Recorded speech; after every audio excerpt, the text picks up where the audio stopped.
Hey guys, how you doing? This is going to be a War Offense MVPs video. We're going to talk about the offensive options that are either plug and play into hybrids or into their cookie cutter teams. These characters are going to be the glue that holds those teams together, elevates them, and lets them do what they're supposed to do. We're going to talk about what to build, where to put them, and who to use them against. This is going to be part 1 of part 3 series. We do 15 teams total with no overlapping to the characters. You might see a couple, but if they're on a team, on 2 different teams, it means they're not important enough to change how that team works, because I'm just throwing them around willy-nilly. But let's jump right into it. And I will say, you're not going to see Hela or Zemo on this list because I include them onto somebody else, and I think they're best there as supporting items. So let's talk about Gamora. This is going to be the most powerful character on this list because of her team. But let's go T4s first. We got the passive, start, then the basic, special ultimate, do what you want. If you want to judge T4s on your own, guys, go to the overpowered state and you'll see what they do. I really like that piercing damage from the passive, and the extra damage on the 3-tap basic is huge. So for teams, Infinity Watch with or without Adam Warlock is where you're going to want to put her. This team crushes everything, and with Adam Warlock, you're never going to have to worry about the security room. This team is going to have very long-lasting durability because of that immunity on spawn. So, where to use her? You're going to want to use her against mirror match Infinity Watches. There's going to be huge Infinity Watches everywhere because of the arena meta. And if not that, Heroes for Hire, specifically in security rooms. You don't want to waste your Infinity Watch. Or Doom teams. They'll crush any Doom team, but that's kind of a last resort. There's lots of options for Doom teams, which we'll see. Let's look at her in action. Unfortunately, 60k punch down against a Heroes for Hire with Red Guardian. My Infinity Watch is built so high, it'd be really hard to find a punch up. So, we're getting into this. Red Guardian's actually a pretty good fit here that this enemy chose, because we're stuck behind him. Now, we're forced to use at least 2 attacks on him. The Nebula Skirmisher will peel off the taunt, which is good. But we got him so low, we might as well finish him off, and that's exactly what we're going to do. Next in this matchup, guys, what you want to do is you want to kill Colleen. So there goes Red Guardian. Killing that 5th is always the easiest because they don't come back, right? So you want to take out Colleen, and along the way you want to control the Luke Cage as much as you can with the turn meter rewind from Moondragon, the stun or the ability block from Adam Warlock. And once Colleen drops, this team becomes nothing, and you're just going to easily win it. So you'll see Iron Fist is going to cleanse off everything we do to control the Luke Cage with his heal, but that's okay. This team really can be put on auto. You load up Infinity Watch against Heroes for Hire, put it on auto. It actually works out well because you still death proofs on Gamora's first turn, no problem. And you could probably do that up to about 100k punch up once your Infinity Watch is around 600k. And nothing will be wasted on the Infinity Watch, guys. Like I said, even when they're no longer the arena meta, with Adam Warlock's immunity, they're going to be amazing in War Offense forever. Security room, eat your heart out, Infinity Watch is here to stay. So Colleen's gone and this team's done at that point. Fortunately, we'll just watch this through just so you see the proof that there's not some kind of nuke dropped on my team that causes me to randomly lose. So no more charges on either Iron Fist or Luke Cage. Gamora looks like she might be in trouble, but she comes right back. So I didn't even lose a single life in this match.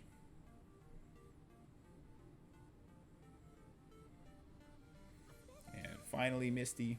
Hopefully we turn on auto here to speed it up in a couple seconds.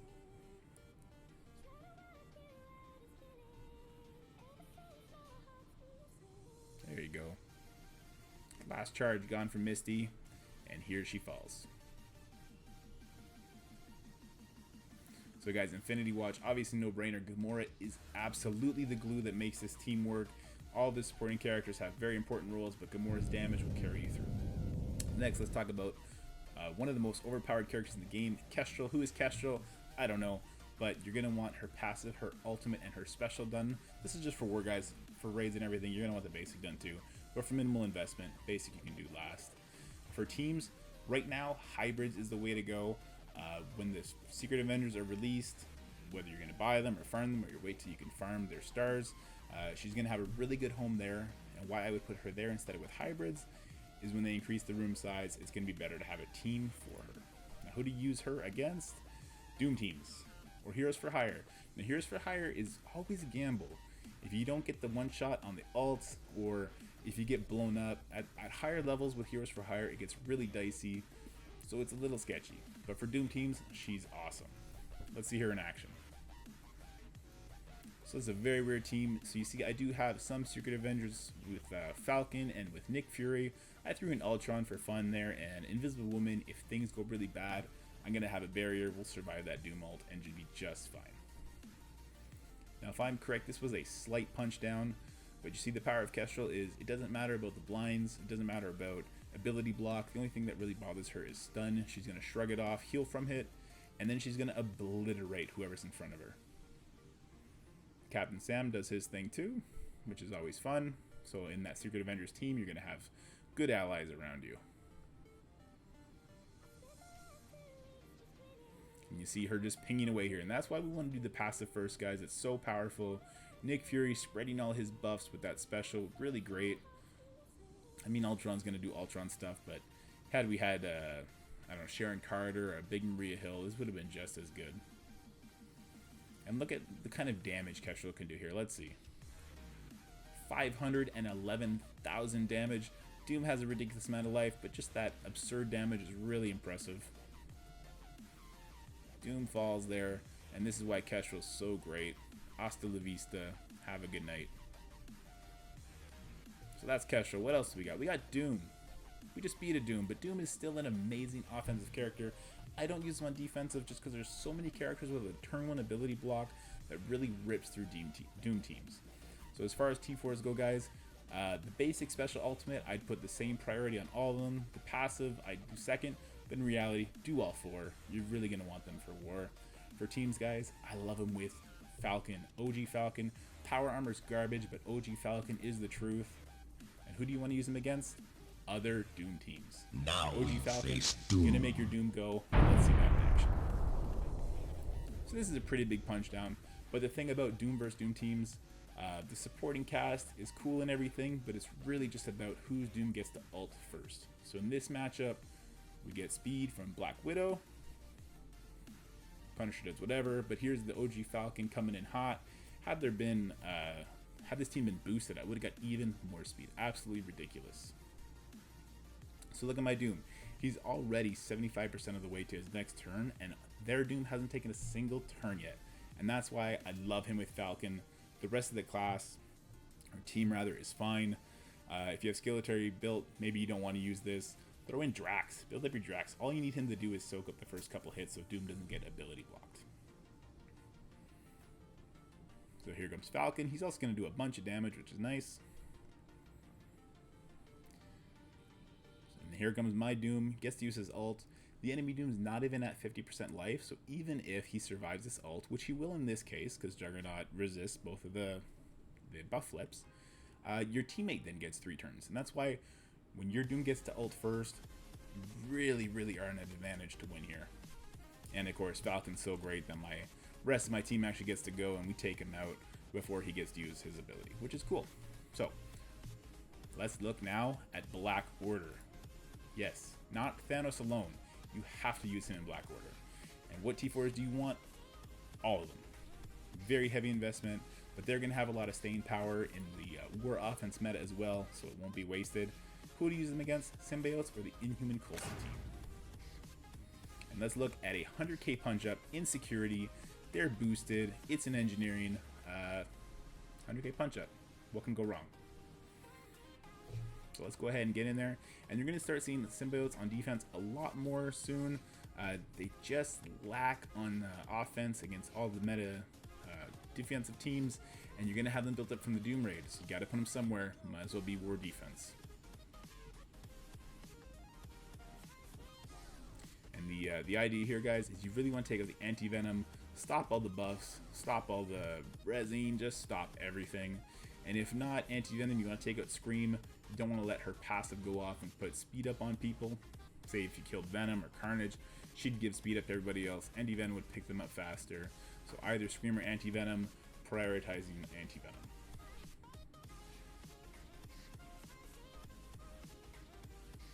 So you see, my Scream is still pretty low here, And Anti-Venom actually got all of his life back. So I do switch to the Scream.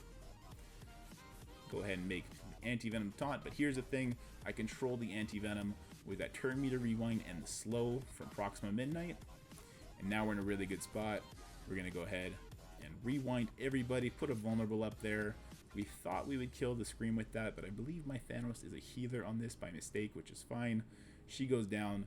She doesn't pass that passive when it's her that dies, right? So now we have the ability to kill whoever we want, really. We'll go ahead and snap this. It's going to be funny. I said kill Anti-Venom first. I think in this video I kill him either last or next to last.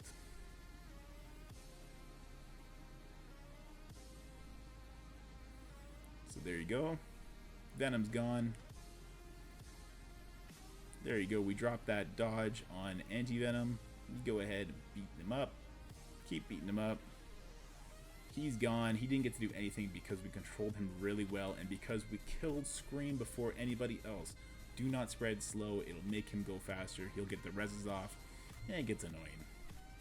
100k punch up. Absolutely no problem. Next, Silver Surfer. What T4s do you want? You absolutely want the passive for the 3-turn defense on spawn, the ultimate for the 2-turn ability block and a bunch of damage, and basic to make sure that when you are attacking a vulnerable target, because you're going to have him as a striker, you're either going to give all your buffs back and take all their buffs, or at the very least, give all your debuffs. And guys, for teams right now, there is no set team for Silver Surfer. I love him in a hybrid team. Who's he best used against? Doom teams. 2-turn ability block. Turn 1, neuters Doom teams, okay? Otherwise, Heroes for Hire, try and pull the charges off of Colleen and nuke her, which neuters the Heroes for Hire team. But that's risky because say there's Jessica Jones or say it gets resisted. If either of those things happen, it could be super bad. Well, I mean, if there's Jessica Jones, the thing is for it to be resisted. But that could be really bad. You lose this very high valuable target character, and you wouldn't use him type of hybrid. I'm about to show you him in. And that is with Zemo, with Hela. I told you they weren't going to make this list. We have Invisible Woman here again. She's absolutely not needed for this. Namor, I think Namor is actually a detriment to this team. I don't put him here anymore. But you see Zemo clears all the buffs. He has a turn 1 ability block plus slow. I just threw it on Psylocke there on accident. That's fine. Turn 1, 2-turn ability block on Doom. Phoenix is going to suck that up, but she's going to keep it at a 2-turn ability block. So now Hela on this team is very important. She'll spread the rest.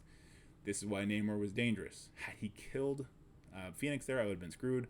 Don't use Phoenix or don't use Namor on this team. It is too much overkill.